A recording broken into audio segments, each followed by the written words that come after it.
So these are three very, very good books. Well, I've only read two out of the three, but most people will be familiar with the works of Christoph Luxemburg, Gunther Lulling, and Gabriel Sauma.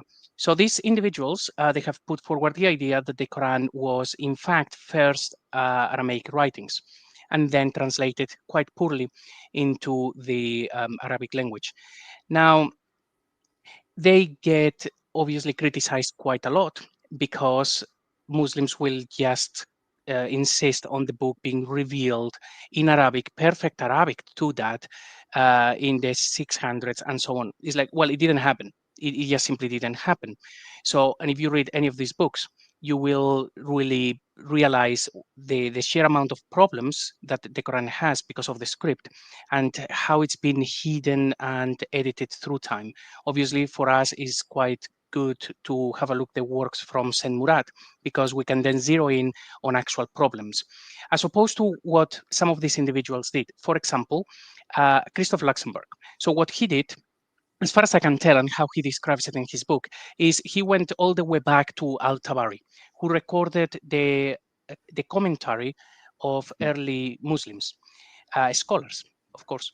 And there were many instances where they completely disagreed on the words, on the grammar, on lots of stuff.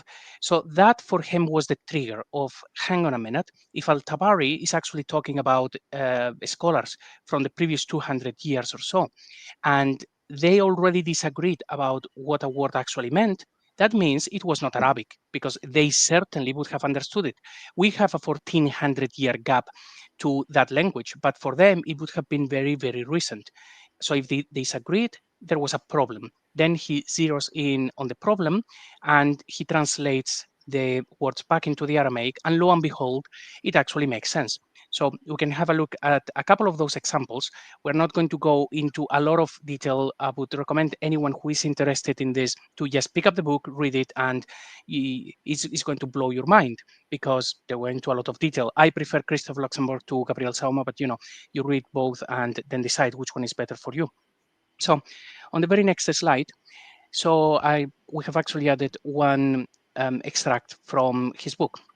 This is one of the problems that happened. So the book was originally written in Aramaic. We can qualify that by saying in part or mostly, but let's just keep it simple and say the book was Aramaic, at least in great part.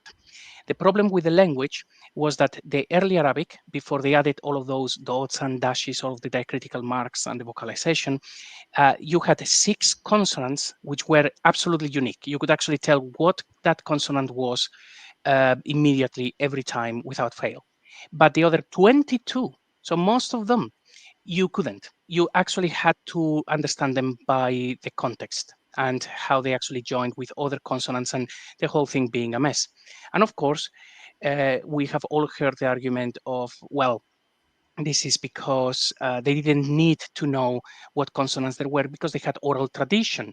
So they looked at the book and they remembered it perfectly. Well, that didn't happen.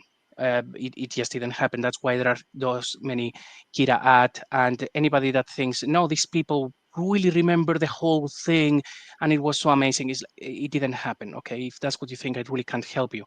It's very far from the truth.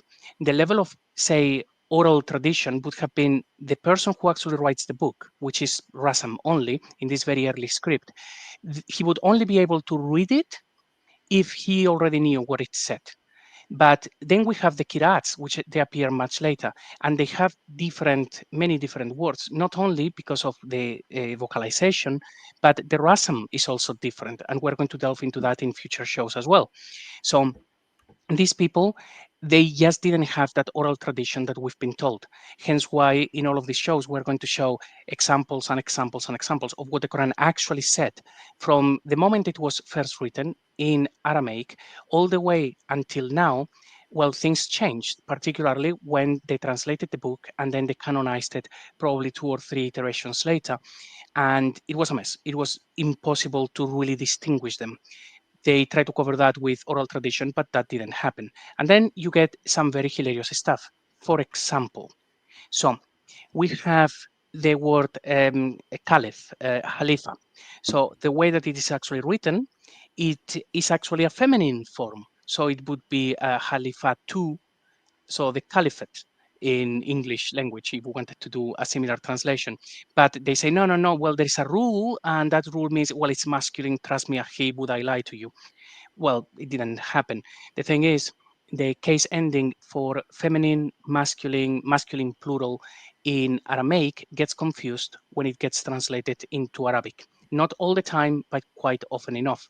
So if you read the book from Christoph Luxemburg, you will see plenty of these examples where you have like a feminine noun and then you have the verb in plural. And it's like, hang on a minute, you cannot have that doesn't make sense. And it's like, well, the reason is that it was not a feminine noun, it was a plural masculine noun, but because of the case ending they translated it wrong, and all of a sudden you have something that makes no sense, like in this case halifatu.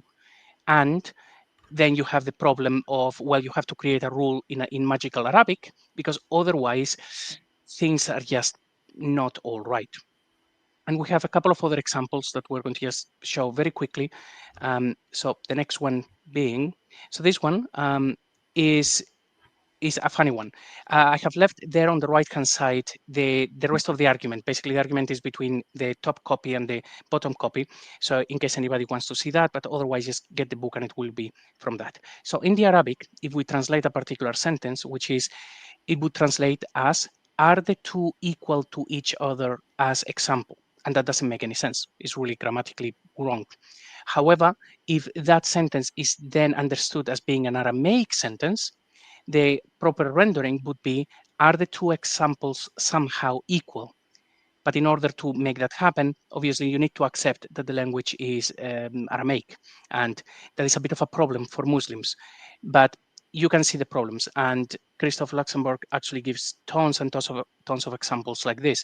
These are the sort of things that their early scholars actually disagreed about, like how is that even possible? Because it didn't conform to the rules.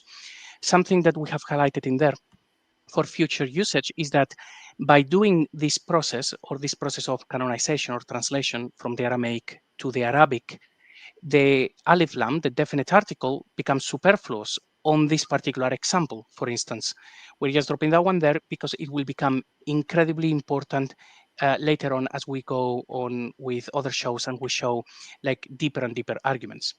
Another example from Christoph Luxemburg is 12 tribe from the Koran, when if you translate it back into the Aramaic, it would be 12 tribes. And probably this is one of those things that the Christian Prince says, how the numbering in Arabic has these very weird rules so that they conform to the Quran. But the Quran is just translated poorly from the Aramaic, and they have to cover it up. And if you have to change a whole language for it, well, you know, you go ahead, right? Right. And instead of God speaking perfect Arabic, it seems that the Arabic language has invented strange rules that are just designed such that these mistakes you're highlighting are no longer mistakes. This is simply a irregular case and irregular rule in Arabic. Probably is how the Arabic should have been, but then people are bad, so they corrupted the Arabic as opposed to doing it the other way around. Anyway, Precisely.